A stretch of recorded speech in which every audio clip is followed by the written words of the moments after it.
Hello ជ្រាបសួរសួស្តីស្វាគមន៍សាជាថ្មីមកកាន់ Channel របស់ Admin ម្ដងទៀតហើយណាបាទថ្ងៃនេះ Admin ដល់សែនស្រងសង្ខាបាននាំរឿងថ្មីមួយចង់ចែកជូនបងប្អូនទាំងអស់គ្នាទស្សនាមានចំណងជើងថាស្នេហ៍ផ្ដើមចេញពីមិត្តស្នេហ៍ផ្ដើមចេញពីមិត្តមិនមិត្តលួចសង្សារគ្នាណាអ្នកគ្នាកុំចូលច្រឡំតោះដើម្បីទស្សនារឿងនេះអ្នកគ្នាជាដំបូងចុះក្នុង website របស់ Admin មកមានអីវិញឆ្ងាយច្រើនទេនេះវាយមក tinat.com មានអីវិញឆ្ងាយអ្នកគ្នាវាយតាមនឹងមកនេះ admin បង្ហាញផ្លូវកាត់ក្រោយគេថាអ្នកគ្នាចង់ stroll ក៏ stroll admin បង្ហាញតាមបណ្ដាមកចំ100គេថាគាត់បកកាយ stroll មើលអញ្ចឹងណាឬយើងនៅខាងក្រោមអ្នកគ្នារឿងយូរទីគ្នាស្នេហ៍ផ្ដើមចេញពីមិត្តចុះបាច់មកចង់ដល់សាច់រឿងនេះវារជាតិឈ្ងុយឆ្ងាញ់យ៉ាងណានេះស្នេហ៍ផ្ដើមចេញពីមិត្ត episode ទី4មិនទេតារឿងហ្នឹងល្អមើលតើអ្នកគ្នា admin ឲ្យ10 លើ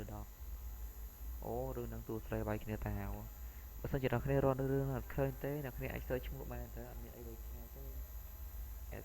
website យើងរៀងអែមដែរយើង search ឈ្មោះមើលបាននេះអ្នកគ្នាស្នេហ៍ផ្ដាំជាមិត្តមាន episode ទី5ទី4ទី2ទី1ហ្នឹងទៅចុះបាន episode ទី3ទៅណាបាត់ហើយហើយម្យ៉ាងវិញទៀតបើសិនជាអ្នកគ្នាខ្ជិលវាយឈ្មោះខ្ជិលអីចុចលើម៉ឺនុយថៃមកគេលោមានរឿងណាដែល admin ដែលយើងអ្នកគ្នាពេញចិត្តជាងចឹងណាងាយអ្នកគ្នាស្នេហ៍ផ្ដាំចេញពីមិត្ត episode ទី5 episode ទី4នឹងនិយាយទៅនៅនេះទាំងអស់អត់មានបាត់តាណាអ្នកគ្នាសិនជាអ្នកគ្នាមានតម្រងជាទូរស័ព្ទដៃវិញវានឹងចេញជាតម្រងបែបនេះ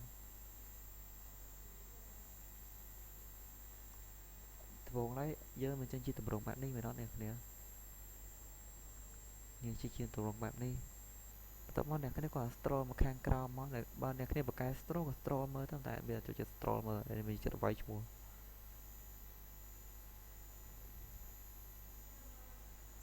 មើលវិលមុខហ្នឹង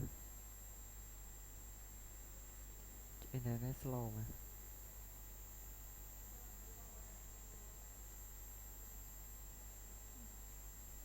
ណែនេះអ្នកគ្នាស្នេហ៍ផ្ដាំចេញពីមិត្ត episode ទី5អរគុណសម្រាប់ការទស្សនាតជួបគ្នាក្នុងវីដេអូក្រោយបាយ